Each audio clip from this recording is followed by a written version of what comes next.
야곱의 이야기를 잠시 하려 합니다. 이 야곱의 이야기를 통해서 여러분의 삶에 하나님의 은혜와 하나님의 축복, 하나님의 복이 어떻게 임하는지 한번 돌아보는 시간 되시길 바랍니다. 오늘 말씀은 가나안을 떠나는 야곱에 대한 이야기로 시작되죠. 가나안을 떠난 야곱, 그 떠나는 곳에서 하나님을 마지막 만나는 장면이 나오는데요. 오늘 이 시간을 통해서 야곱은 가나안을 참 오랫동안 떠나게 됩니다. 실제적 예배 자리를 떠나는 거죠. 예배 자리를 떠난 야곱이 하나님 앞에서 그 예배 자리 가나안으로 돌아올 때까지 그 여러 가지 일들을 만나는데요. 야곱은 돌아오지 못합니다. 육체는 돌아오지만 실제로 영적으로 예배 자리까지 그가 돌아오는 데는 수백 년의 세월이 걸립니다. 애굽에서 종살이하는 400여 년의 세월도 들어가야 되고, 그리고 그의 자손들이 가나안 땅에 들어와서 가나안을 정복하며 드디어 가나안의 주인이 될 때까지 야곱은 계속 방황하는 나그네가 되고 맙니다. 왜 이런 일이 일어났을까? 분명 재물의 복도 받고 형통의 복도 받고 승리하는 복도 받는데 왜 그는 방황하는 인생으로 살아야 될까? 여기에 대한 이야기가 본문에 나온 말씀이기도 합니다. 분명 베델 하나님의 집이라는 곳에서 약속은 받았는데 하나님의 언약은 시온 하나님의 산 예루살렘에서 이루어진다라는 이 얘기가 성경에 주어지는 메시지이기도 합니다. 이 이야기를 통해서 우리가 기억할 것이 있습니다. 어떤 부모가 될 것인가? 아브라함은 하나님의 명령을 따라서 본토 척 아비 집 세상의 옥매였던 밧단 아람이라고 하는 넓은 세상의 들이란 뜻입니다. 세상의 들, 기회도 많고 성공할 수 있는 여러 가지 세상적 방법도 많은 곳 밧단 아람, 그곳에서 가장 유력한 도시가 하란이죠.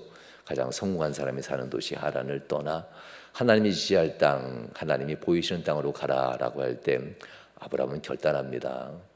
가장 성공한 도시 하란을 떠나야 되고 가장 편안하고 내가 성공했다는 이 자리를 떠나야 되는 이 결단, 메마르고 거친 땅, 내 땅 하나도 없는 이 광야 가나안에서 내 땅 없이 산다는 것이 얼마나 힘들었겠습니까?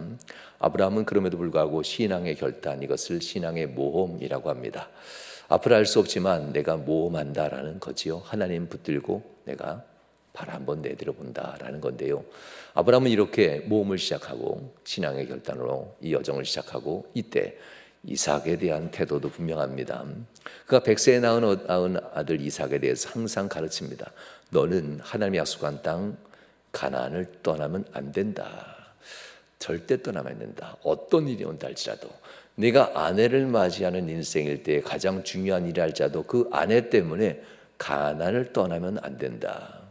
그가 가나안으로 돌아오지 않으면 그를 네 아내로 삼지 말아라.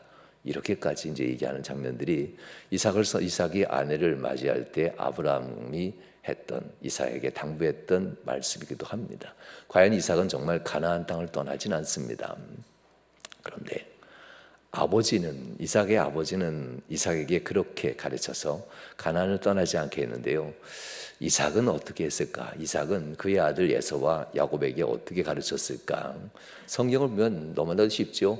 이삭은 신앙교육에 실패했다라고 보시면 성경은 너무나도 쉽게 가르쳐주죠. 왜냐하면 그 아들들이 결국 에서도 가나안을 벗어나 해쪽 속과 손을 잡는 인생이 되었고 야곱도 가나안을 떠나 그의 인생 사는 동안 170년 세월입니다. 그의 인생 사는 동안 그는 방황하는 삶을 살게 된다는 이야기가 성경에서 주어지는 이야기입니다. 도대체 왜 이렇게 되었을까?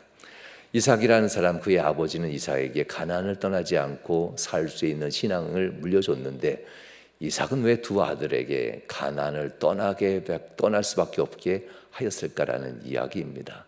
사랑하는 여러분, 우리가 이 이야기를 통해서 가나안을 떠날 이유도 우리의 삶 가운데 있을 수 있습니다.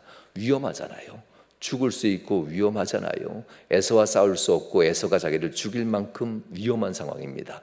누군가 하나 죽어야 이 일이 끝나는 것 같은 위험한 상황, 이런 상황 속에서 당연히 누군가 하나는 피해 줘야 되겠죠. 떠나야 되겠죠. 그러려면 그래도 일가 친척이 있는 밧단 아람 하란이라는 곳을 가면 되는데요. 이곳에 가면 그래도 낫지 않겠는가 하는 이삭의 선택이었고 어머니 리브가의 선택이었습니다. 사랑하는 여러분, 이삭은 가나안이라는 땅에서 신앙의 모험을 하지 못합니다. 아버지 아브라함은 밧단 아람, 세상의 성공적인 세상의 들에서 성공했던 곳에서 내가 가장 부유하게 살고 있었던 하란이라는 도시를 버리고 그리가 거친 땅으로 오는 모험을 합니다.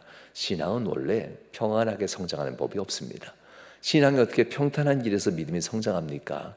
한 계단 한 계단 올라갈 때마다 때론 죽을 만큼 힘듭니다. 어려운 고비들이 있어요. 어려운 고비들을 믿음으로 감수하고 이겨낼 때 신앙이 한 계단 성장하는 것이지 병이하게 성장해 가는 경우는 없습니다. 그래서 그러 있잖아요. 저도 모태신앙인데요. 모태신앙은 못하는 신앙이라며요.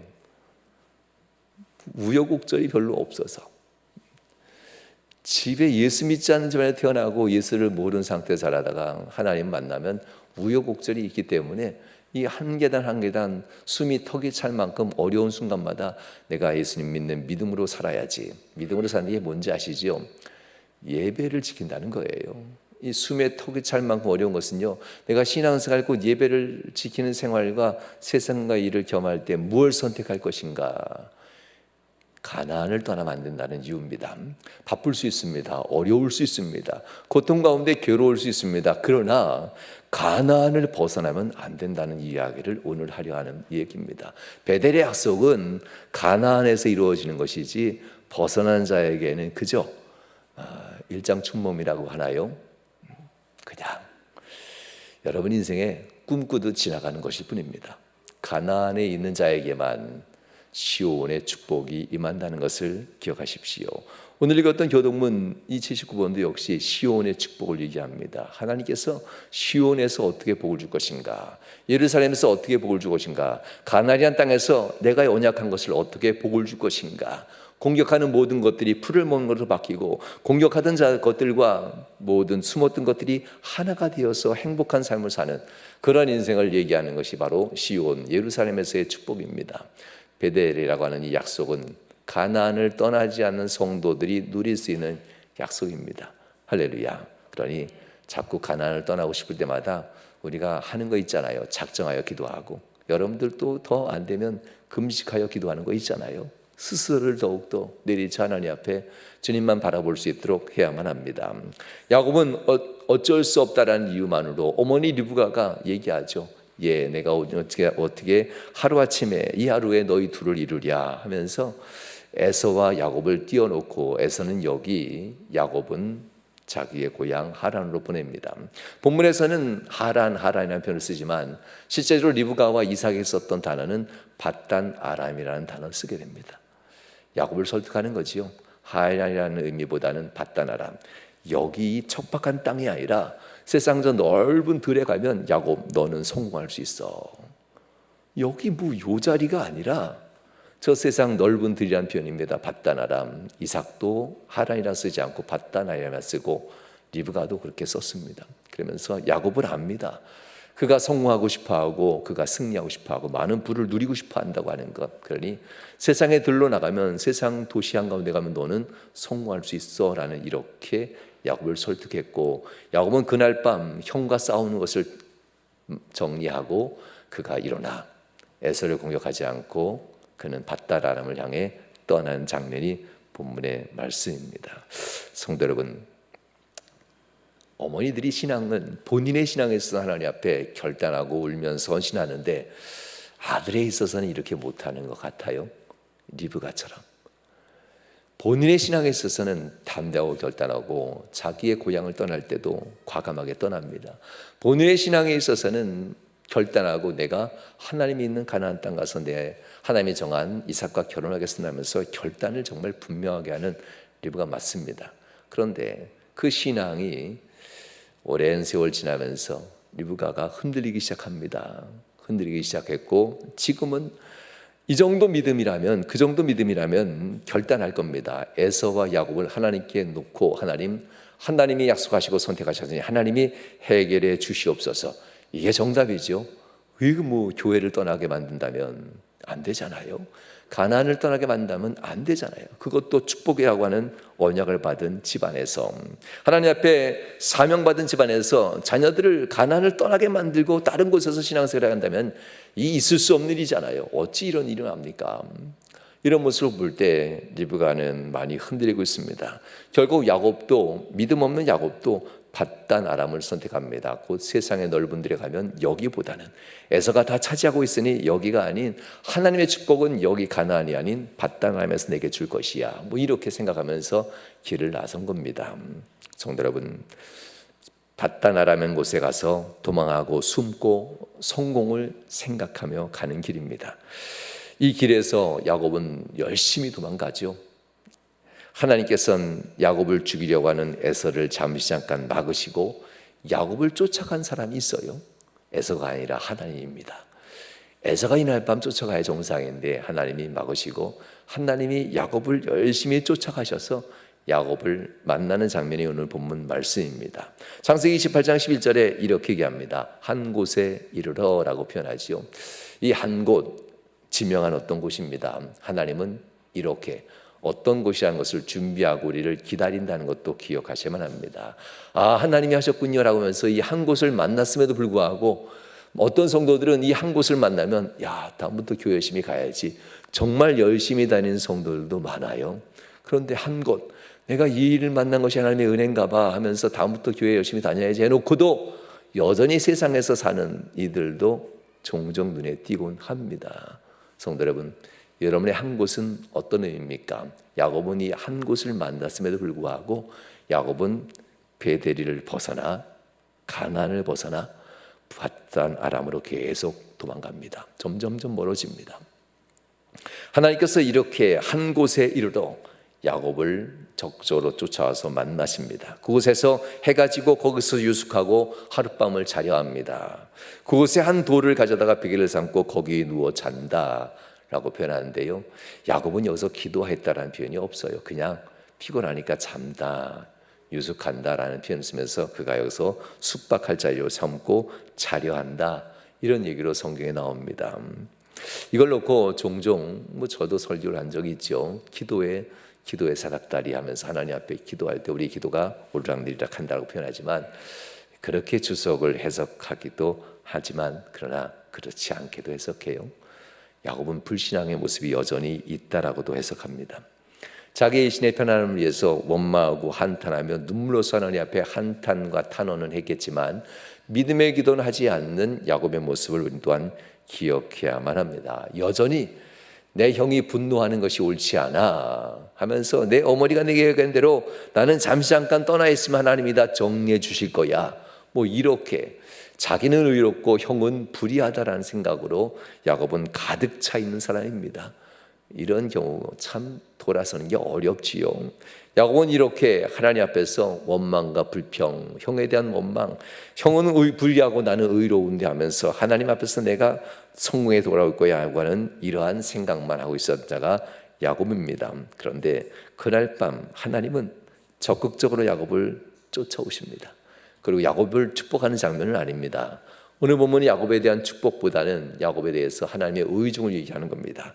이렇게 하나님의 의중을 얘기하는 장면들이 나오는데요, 본문 28장 12절에서 이렇게 얘기합니다. 꿈에 본즉 사닥다리가 땅 위에 서 있는데 그 꼭대기가 하늘에 닿았고 또 본즉 하나님의 사자들이 그 위에서 오르락내리락 한다라고 하는데요, 성도 여러분, 이 정도의 환상을 본 정도면 믿음이 어떤 사람일까 궁금하지 않습니까? 제자들 12제자들 예수님의 12제자들도 이 정도의 환상을 보지 못합니다. 주님과 함께 있을 때에야 모세와 엘리야를 볼 정도였지 실제로는 이런 환상을 본 제자는 없습니다. 후에 사도 바울이 가까스로 하나님 앞에서 이 정도의 환상을 봅니다. 야곱이 그런 믿음이 있었다는 것은 믿을 수가 없지요. 이 정도의 하나님을 향한 하늘의 문이 보이고 하늘의 문을 향한 사닥다리가 있고 그 사닥다리 맨 위에 문 앞에서는 하나님이 서서 계시고 거기서 하나님이 내게 말씀하신다, 이 정도의 환상이면요 인생을 다 바꿀 만한 환상입니다. 그 어떤 것 하나님 앞에 서원하지 않아도 하나님이면 됩니다 하면서 붙들갈 만한 환상, 하나님의 은혜를 입은 자입니다. 그러나 야곱은 믿음이 없는 자입니다. 그래서 하나님께서는 이런 환상을 보여주는 이유는 단 한 가지, 내가 내게 계획한 것을 다 이루려고 한다, 내가 믿겠느냐는 뜻입니다. 여러분, 은혜는 두 가지입니다. 내 믿음 때문에 받는 은혜도 있고요, 하나님이 내 믿음을 시험하려고 네가 그래도 믿겠느냐, 내가 이렇게 내게 복을 줄 건데 믿겠느냐, 순종하겠느냐, 결단하겠느냐, 신앙의 모험 감행하겠느냐, 이 두 가지입니다. 그런데 착각하면 안 됩니다. 마치 내가 믿음이 좋아서 하나님께 응답받고 환상 보는 것처럼 착각하면 안 됩니다. 믿음이 없어도 하나님께서는 이런 감동을 주기도 한다는 겁니다. 이럴 때 어떻게 행동하시겠습니까? 야곱의 선택은 여전히 베델 가나안이라는 곳에서 이 땅에서 하나님의 집이 있는 이곳에서 봤음에도 불구하고 야곱은 900km 약 1500리쯤 떨어진 밧단아람으로 계속 갑니다. 이 척박한 땅에서 야곱이 에서에게나 줘버려 해버리고 나는 밧단아람 성공의 세상에 가서 나는 성공해서 돌아올 거야, 뭐 이런 허황된 생각을 가지고 야곱은 있었습니다. 성도 여러분, 신앙의 성숙 쉽지는 않습니다. 평이하게 성숙되지는 않습니다. 결정적인 순간이 항상 와야만 합니다. 저도 신앙생활하면서 교회학교, 중고등부, 고등부, 청년대학부, 신학대학하고 그냥 평이하게 이렇게 신앙생활 했잖아요. 교회 안에 있으면 뭐 특별한 일이 있나요? 여름 성경학교하면 여름 성경하고 수련회하면 수련회 가고 이렇게 신앙생활 했습니다. 덜컹덜컹한 삶이 없어요. 집안도 망한 적도 없고 뭐 그냥 아버지도 평화하게 직장생활 하시면서 하셨으니까 그런가 보다 살았습니다. 은혜 받기가 진짜 힘들더군요. 하나님 앞에 부르짖어 봤어야지. 하나님 앞에 어려워서 눈물 한번 흘려 봤어야지. 그냥 평이하게 신앙생활하고 아버지가 어머니가 교회 집사요 권사요 장로인데 평이하게 신앙생활하니 눈물 한번 제대로 흘려본 적도 없고 주저앉아 본 적도 없는데 어떻게 하나님 앞에 애걸복걸 기도한 적이 있었겠어요? 은혜 받는데 진짜 힘들었습니다. 한월산에 늘 갔다 그랬잖아요. 가서 기도하고 한 서너 번, 한 2, 3년 걸렸던 것 같아요. 여름 겨울로 가면서 기도하는 그 삶의 모습들이요. 성도 여러분, 야곱은 그렇게 자라났어요. 그러니 기도 제대로 해본 적이 없는데요. 이 정도의 환상은 야곱의 신앙이 아니라 하나님께서 내가 내게 복을 줄 건데 너 그 복 가운데 너 헌신하고 결단하면서 신앙의 모험할 수 있겠느냐는 질문입니다. 그러면서 하나님께서는 이런 복을 준다라고 얘기하죠. 13절 말씀. 또 본즉 여호와께서 그 위에 서서 이르시되 나는 여호와니 너의 조부 아브라함의 하나님이요 이삭의 하나님이라. 내가 누워 있는 땅을 내가 너와 네 자손에게 준다라는 이 약속을 합니다. 할렐루야. 이 약속들이 얼마나 귀한 약속이냐면요, 아버지면 할아버지 아브라함부터 주어졌던 약속을 나에게서 이룬다는 이런 약속입니다. 이 약속을 주시는 하나님의 은혜입니다. 성도 여러분, 하나님의 약속은 우리에게도 역시 유효합니다. 약속하신 이 언약 우리에게도 그대로 주는 말씀 맞습니다. 구체적으로 이제 14절 말씀에 이 약속을 내가 어떻게 실행할 것인가라는 하나님의 이 말씀이 다시 한번 등장하는데 이렇게 등장하지요. 네 자손이 땅의 티끌같이 되어 네가 서쪽과 동쪽과 북쪽과 남쪽으로 퍼져나갈지며 땅의 모든 족속이 너와 네 자손으로 말미암아 복을 받으리라. 얼마나 행복합니까? 아브라함이 아닌 이삭이 아닌 진짜 야곱을 통해서 이제 서쪽과 북쪽과 동쪽과 남쪽으로 다 퍼져가며 복을 받을 것이다라는 구체적인 약속을 하게 됩니다. 그러면서 이 약속에 대한 하나님의 은혜가 이렇게 따른다는 것을 15절 말씀에 나오는데요, 15절 말씀이 오늘 본문의 가장 중요한 말씀이라고 볼 수 있습니다. 15절에 이렇게 얘기합니다. 이 약속을 지키는 나는 의지가 이런 의지다. 내가 너와 함께 있어. 네가 어디로 가든지 너를 지키며. 여기까지가 행복한 하나님의 말씀입니다. 내가 너와 함께 있어. 이 복을 다 내게 주려고 내가 너와 함께 있을 거야. 그리고 네가 어디로 가든지 나는 너를 지키면서 이 복을 내게 줄 거야. 여기까지는 우리의 기도와 너무나 잘 맞아떨어집니다. 그렇지만 그 다음부터가 하나님의 마음이 참 불편합니다. 뭐냐면요, 여러분 멱살 잡아 보셨어요? 나보다 힘이 서너 배 센 사람한테 잡히면 꼼짝 못 하잖아요. 할렐루야. 우리 주먹이 큰 분들이 멱살 잡으면은 이야, 이게 무서워서 꼼짝 못 할 것 같아요. 그분이 만약 여러분의 목덜미를 잡았다고 생각해 보세요. 힘이 몇 배나 센 사람이 여러분의 목덜미를 잡았다고 생각해 보세요. 그냥 대롱대롱 매달리고 가는 대로 이끌려 갈 거 아닙니까? 이 단어가 그런 뜻입니다. 내가 어디로 가든지 나를 지켜준다는 날까지 너무 좋아. 내가 구하는 재물의 복도 주시고 형통의 복도 주시고 건강도 회복시켜 주시고 삶도 행복케 하시고 기업도 풍성하게 하면서 하나님께서 내가 어디 가든지 다 이루어진다는 나의 기도가 딱 맞아떨어져. 그런데 하나님의 뜻은 너 복 주려고 내가 내게 물질 준 거 아닌데 돌아와 사명 감당하게 하려고. 내가 너 땅 주고 돈 주고 형통하게 하고 부하게 하고 승리하게 하는 것, 이거 뭐 너의 기도 응답한 거 아니었어. 내가 처음부터 내게 언약한 것이 있지 않냐. 가나안 땅으로 돌아와야 이곳에서 나를 예배하고 기도하고 경배하며 나의 자녀로서 사는 너의 사명을 나는 기대한다라는 겁니다. 그래서 하나님께서는 이렇게 얘기하는 겁니다. 너의 목덜미를 잡아 이끌어, 이런 뜻입니다. 이끌어 이 땅으로 돌아오게 할지라. 내가 내게 허락한 것을 다 이루기까지 너를 떠나지 아니하리라. 하나님의 의지는 이것입니다.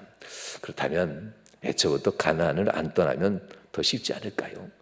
어차피 복을 받을 건데 가나안을 안 떠나고 이곳에 있더라면 하나님 앞에 목덜미 잡혀올 필요는 없어요.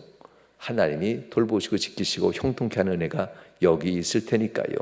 성도 여러분, 함께 그리고 지키시는 하나님, 내게 복을 주시는 하나님 너무나 좋습니다. 행복합니다. 그러나 늘 부담스러운 것, 내가 너를 이끌 것이다. 때로는 건강을 쳐서 이끌어버리시기도 하고, 때로는 문질의 길을 막아버리셔서 나를 이끌기도 하시고, 때로는 인생의 어려운 삶의 순간들을 만드셔서 나를 이끄는 순간이 있습니다. 이때마다 마치 피 말리듯 어렵잖아요. 다 하나님의 이끄시는 순간입니다.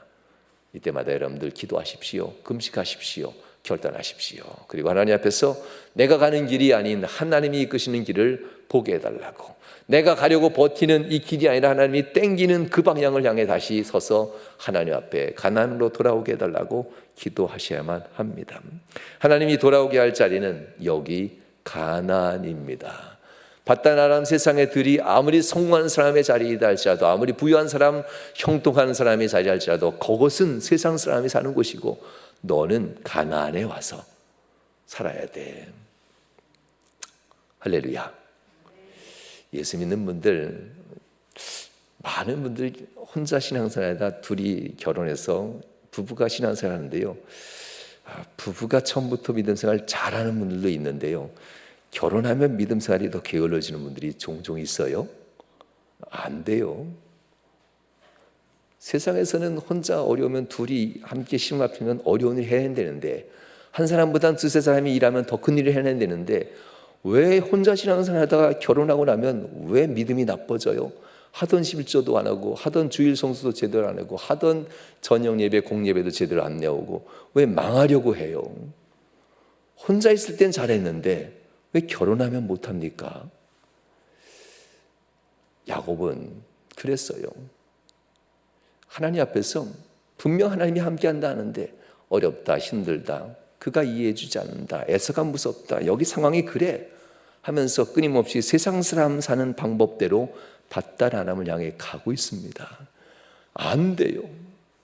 인생 다 잃어버립니다. 돈이 있어도 행복하지 않고 부유함이 있어도 행복하지 않아요.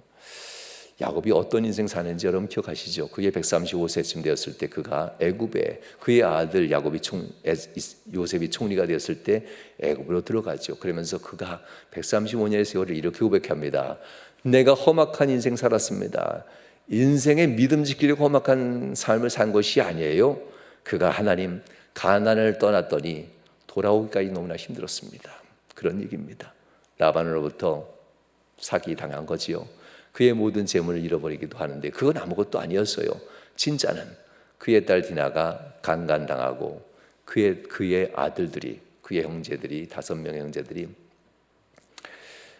그의 형제들이 나가서 그 성에 있는 그의 여동생을 강간한 성에 있는 모든 성주뿐만 남자들을 다 죽여버리고 살용을 하죠.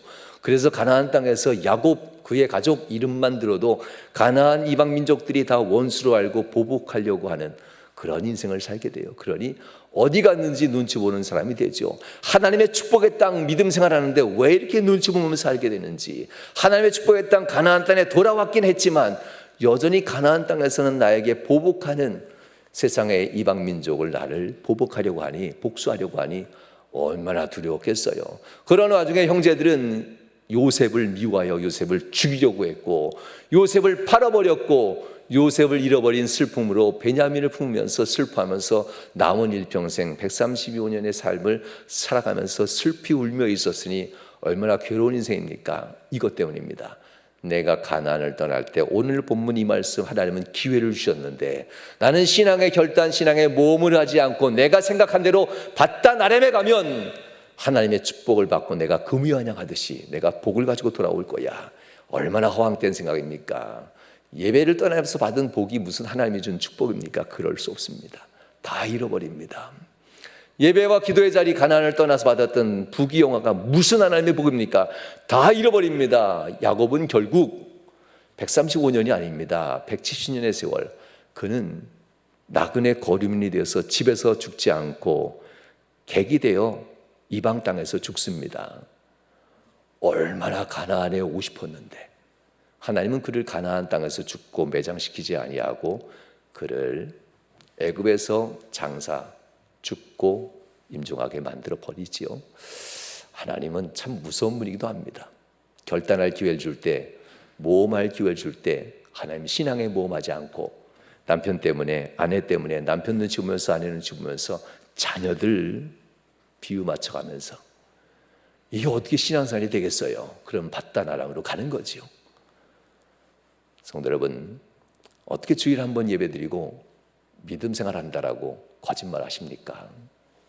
거짓말이에요. 어떻게 주일 한 번 신앙생활하고 예배드리면서 나는 그리스도입니까? 얘기합니까? 그럴 수 없습니다. 가나안을 어떻게 일주일에 한 번만 왔다가 다시 바단 아람으로 가는데 이 사람이 어떻게 예수 믿는 사람입니까? 가나안은 어쩌다 한번 와서 예배드리고 오는 것이 가는 곳이 아니에요. 머물러야 될 곳, 떠나지 말아야 될 곳입니다. 야곱에게 요구하는 겁니다. 내가 이 땅으로 너를 다시 돌아오게 할 거야. 너 오기 싫을 거지만 내가 목덜미를 잡고 이끌어오는데 내가 약속한 이것을 다 이룰 때까지 나는 절대 너를 놔주지 않을 거야.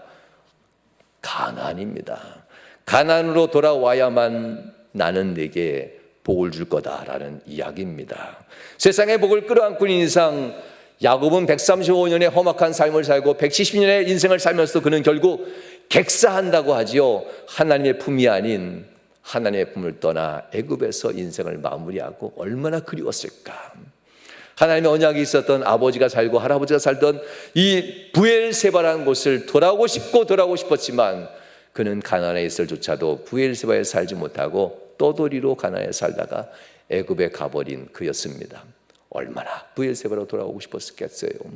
하나님은 그에게 허락하지 않습니다. 결단하고 모험의 신앙을 감행하지 않기 때문에 그랬던 겁니다. 성도 여러분, 야곱에게 하나님께서 이렇게 얘기할 때 야곱이 놀랍게입니다. 창세기 28장 16절, 야곱은 이렇게 얘기합니다. 야곱이 잠에 깨요 라고 표현하죠. 야곱이 잠에 깨요 이르되 여호와께서 과연 여기 계시거늘 내가 알지 못하였도다. 성도 여러분, 잠에서 깨셔야만 합니다. 잠에서 깨어나야만 합니다. 세상이란 잠에서 깨어나는 것 참 잘한 겁니다. 그러나 잠에서 깨어나면 기억할 것은 지금 현실이 중요한 것이 아니라 환상 중에 내게 말씀하신 하나님의 은혜가 더 중요합니다. 눈앞에 있는 현실로 그거 뭐 돌 좀 세워놓고 하나님 앞에 내게 중요한 기름 좀 붓다고 해서 믿음의 증거라고 표현하지만 실제로 이거보다 더 중요한 것은 환상 중에 내게 말씀하신 하나님의 뜻이었습니다. 오슴칠의 기억은 하고 있어요.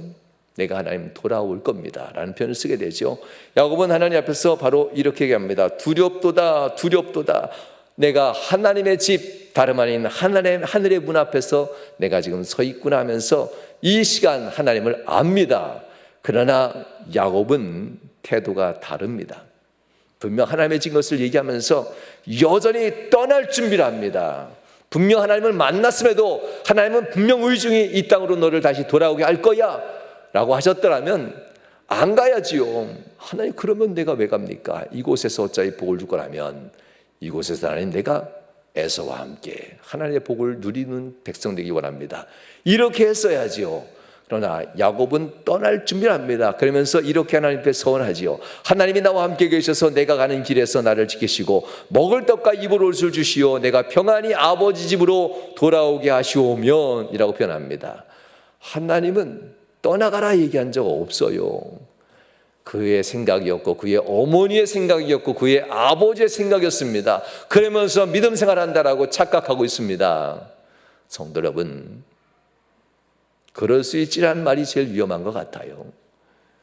하나님은 그렇게 얘기한 적 없는데 아버지가 너 그럴 수 있어라는 말 한마디가 오히려 아들의 인생의 신앙을 평생 망치는 경우가 많습니다. 하나님은 그렇게 말씀하지 않는데 어머니가 너 그럴 수 있지, 그래 그렇게 신앙생활 할 수 있어. 하나님은 단 한 번도 그렇게 얘기한 적 없는데 어머니의 이 말 한마디가 아들과 딸의 인생을 망칠 수 있다는 것도 기억해야만 합니다. 어머니 리브가의 말이었습니다. 너 그래 여기만 복 받냐, 그럴 수 있지, 떠나는 것도 답 중에 하나야. 하나님은 그렇게 말한 적 없습니다. 반드시 내가 너를 이곳에 돌아오게 할 거야. 아니 그럴 수 있지 하면서 여기 있으면 죽는데, 여기 있으면 인생이 살아나지 않는데, 여기 있으면 해결되지 않는데, 그래서 그럴 수 있지 하고 보냈는데 하나님은 아니야, 다시 돌아오게 할 거야. 죽음의 자리, 고통의 자리, 괴로움의 자리라고 생각했던 그 자리로 하나님은 돌아올 것이라고 얘기해 주셨던 그 이야기입니다. 사랑하는 여러분, 잠에서 깼으면 눈앞에 보이는 현실을 두려워하지 말고 잠자는 동안 경험했던 그 하나님을 더 두려워할 줄 알아야만 합니다. 베델의 약속은 믿음이라고 하는 시온산에 들어갈 때만 이루어집니다. 세상 바다람에서 시온의 축복을 주옵소서 택도 없는 소리잖아요. 여러분, 이 교회에 처음 교회를 세워갔던 분들의 믿음은 많은 경험도 했어요. 이삭과 리브가처럼 믿음을 정말 온전히, 아브라함과 사라처럼 온전히 이삭을 키워냈다면 다행이겠지만, 만약 여러분들이 이삭과 리브가처럼 여러분의 자녀를 키웠다면, 그렇다면 어쩔 수 없습니다. 이삭이 아닌 야곱 자신이 되었던 우리의 2세대들이 정신 차려야만 합니다. 예배는 그렇게 대충대충 띄엄띄엄 드리는 게 아닙니다. 기도는 그렇게 필요할 때만 하는 게 아닙니다. 가나안을 떠나지 않는 우리의 30대, 40대, 50대가 될 수 있길 주님으로 축원합니다. 하나님을 경외하는 것은 깜짝 놀라서만이 예배하는 것이 아니에요. 평상시 하나님을 바라보는 신앙이 필요합니다. 성도 여러분, 세상의 잠을 깨는 것 중요합니다. 야곱은 하나님 앞에 헌신과 보답을 하듯 서원을 합니다. 돌아오게 하시면, 아버지의 집으로 돌아오게 하시면 이라면서 할 얘기 다 합니다. 먹을 것도 주고 입을 것도 주고 살 돈도 주고 살 집도 주고 살만한 여유도 주시고, 그리고 나서 아버지로 돌아오게 하시면, 무슨 은혜 받은 사람이 이렇게 얘기할 수 있어요? 이게 서원의 기도랍니다. 하나님 앞에 서원의 기도 하나님이 받으신 것이 아니라 야곱이 서원한다라고 합니다. 하나님이 바라는 서원은 분명 아닙니다. 성도 여러분, 이걸 놓고 우리는 종종 헌신의 기둥으로도 표현하지만 그것보다는 야곱이 얼마만큼 고통받을까라고 하는 이야기가 여기서부터 시작되는 것을 보게 됩니다. 성도 여러분, 헌신과 보답은 꼭 내게 뭐 해주시면 아니에요. 이미 하나님이 야곱을 만나는 순간 천국을 보게 하셨고 하나님의 음성을 듣게 하셨고 하나님의 응답을 경험하게 하셨으면 그거면 충분하지 않겠어요? 또 무슨 옷을 주시고 옷을 입혀주시고 먹을 것도 주시고 내 삶을 안전하게 여유도 주시고 재물도 주시면, 그러면 그때 열심히 봉사하겠습니다. 하나님은 이런 사람은 그대로 세상에 방황한 사람으로 살게 합니다. 그러면서 자기는 믿음 생활이 있다라고 야곱은 생각합니다. 이삭처럼 가나안을 떠나지 않아야만 합니다. 아브라함처럼 가나안을 떠나지 않아야만 합니다. 성도 여러분, 이삭의 마음도 불편했어요. 이삭은 언제 죽었냐면요, 야곱이 애굽의 총리가 되는 직전, 30의 총리가 되고 29 되었을 때 이삭이 죽죠. 그러니 그의 아들 야곱이 세상에서 험한 풍파 다 당하는 꼴을 다 보고 삽니다. 브에르세바 이곳에서 내 아들 이삭이 저렇게 어려운 험한 꼴을 당하는 것을 다 보고 살아요. 손녀가 강간을 당하고, 그리고 그 손자들이 가서 살인을 하고 도성 사람을 다 죽이고, 야곱이 그런 집안, 보복의 지방이 되어서 도망치며 타는 야곱의 인생을 이삭이 살면서 평생 봅니다. 이러니 뭐 얼마나 괴로웠겠어요. 이삭의 마음도 편하지 않았을 겁니다. 그때 야곱을 보내는 것이 아닌데, 세상 나가면 그래도 잘 살 줄 알았던 그때 내가 야곱을 보내지 않고 에서와 이삭 하나님께 내어 맡기고 이 자리에서 망하든 흥하든 하나님이 손이 달렸습니다. 살리든 죽이든 하나님의 손이 있습니다 하면서 내 아버지 아브라함처럼 내가 그렇게 행동했으면 내 아들들의 삶은 달랐을 텐데, 야곱은 그렇게 살고 에서는 이방인의 사람이 되어서 이방인과 짝가여 살고, 이삭은 두 아들을 다 잃어버리고 맙니다. 정말 잃어버립니다. 성도 여러분, 우리가 하나님 앞에 결단하는 장면들이 필요합니다. 어렵다 해서 외면하면 안 됩니다. 우리가 하나님 앞에 때로는 모든 것을 내려놓고 다시 하나님과 함께 시작하는 신앙의 모험이 필요합니다. 약하다고 해서, 병들었다고 해서, 힘들다고 해서 이게 모든 게 무슨 이유가 됩니까? 왜 둘이 모이면 휴일이면 놀러 갈 생각을 합니까? 둘이 모이고 휴일이면 교회 와야죠. 왜 두셋이 모이면 놀러 갈 계획을 생기고 빨리 예배 끝나줘야 되는데 예배가 이렇게 많아 하면서 놀러 갈 생각합니까? 신앙이 있다면 둘이 모인 믿음 사람이 있는 사람 둘이 모이면 믿음이 더 좋아져야지요. 그렇게 결혼했으면 더 신앙생활 잘해야지요. 그렇게 하나가 되고 그렇게 이스라엘 자손이 돼서 믿음의 자손들이 생기고 믿음의 식소들이 더 늘어나면 늘어날수록 예배 생활과 하나님을 경외하는 사람이 더 깊어지고 강해져야지요. 왜 더 약해집니까?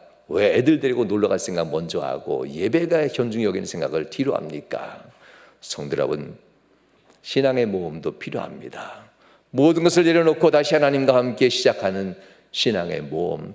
만약 야곱이 이 자리에서 신앙의 모험을 감행했더라면 그는 그렇게 방황한 인생 살고 그가 객지에서 그의 운명 마지막 보내지 아니하고 그의 자손들과 함께 이 가나안 땅에서 만세의 복을 누렸을 겁니다. 그가 하나님 앞에 헌신하지 않았기 때문에, 결단하지 않았기 때문에 상황은 여전하니 어쩔 수 없이 눈앞엔 죽이려는 애서요 내 길은 험악한 세월이니 바다는 하나님의 잠시 피해 있으라는 어머니의 말이 귀에 솔깃했지, 하나님의 밤새 하나님이 설득하면서 내가 너를 지키라 하셨던 하나님의 말씀은 듣긴 들었어도 결단하지 못했던 야곱의 모습을 보게 됩니다.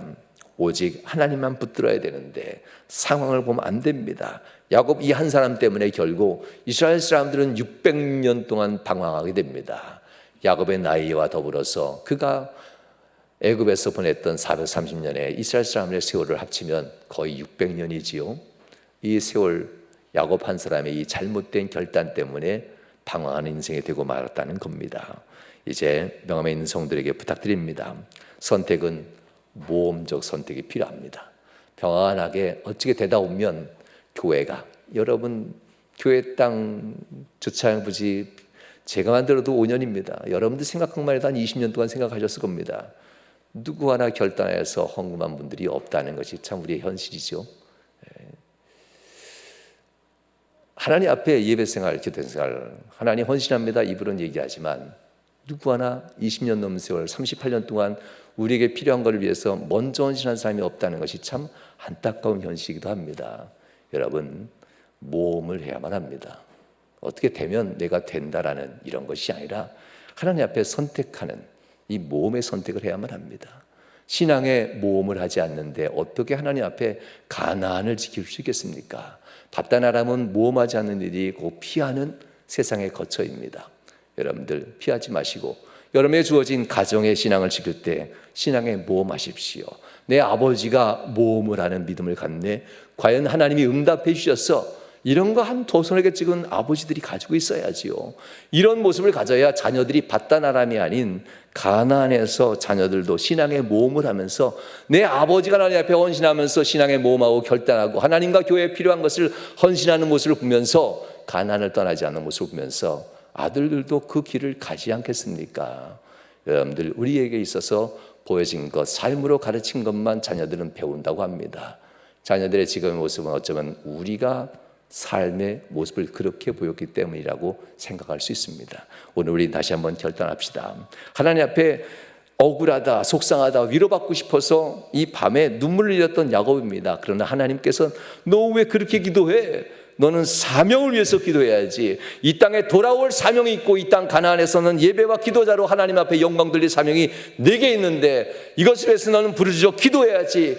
억울하다고 에서에게 공격당했다고, 그거 좀 잃어버렸다고, 그 상처받았다고, 병들었다고 너는 위로받을 생각만 하면서 그것 때문에 눈물을 흘리는 너 말고 너를 향하고 있는 하나님을 바라보면서 결단하며 기도하고 부르짖어 기도해야지. 하나님은 베델에서 야곱에게 이렇게 얘기합니다. 여러분에게도 그렇게 하나님은 얘기할 겁니다.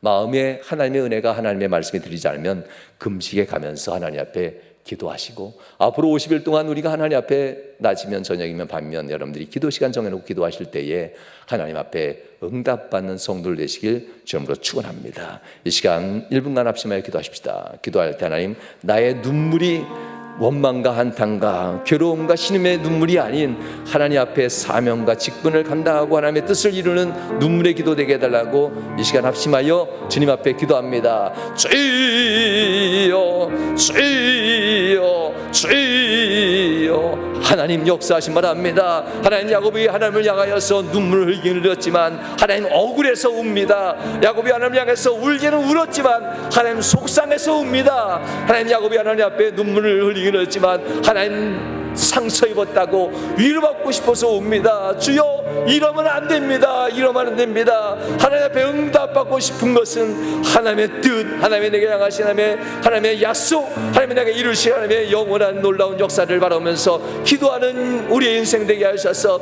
이후로 하나님 방황하는 야곱이 아닌 응답받아 하나님 앞에 승리하는 인생을 사는 우리 모두가 되도록 인도하여 주옵소서. 역사해 주시옵소서. 우리가 진정 부르짖고 기도할 것은, 우리가 진정 기뻐하고 찬양할 것은 세상의 사람 좀 얻었다고, 누렸다고, 좀 소유했다고 기뻐하고 찬양하는 것이 아니라 주의 직분 감당하고 주의 사명 감당하며 신앙의 모험을 감행하면서 얻었던 축복으로 말미암아 하나님 아버지 하나님께 감사광 드리는 성도에도 은혜도 하여 주옵소서. 우리 자녀들에게 하나님 아버지 신앙의 모험을 결단하며 나갔던 모험의 삶들이 있어지게 하여 주옵소서. 주님 붙드신 바랍니다. 은총도 하신 바랍니다. 역사하심 간절히 바라며 예수님 거룩한 이름으로 축복하며 기도하옵나이다. 아멘.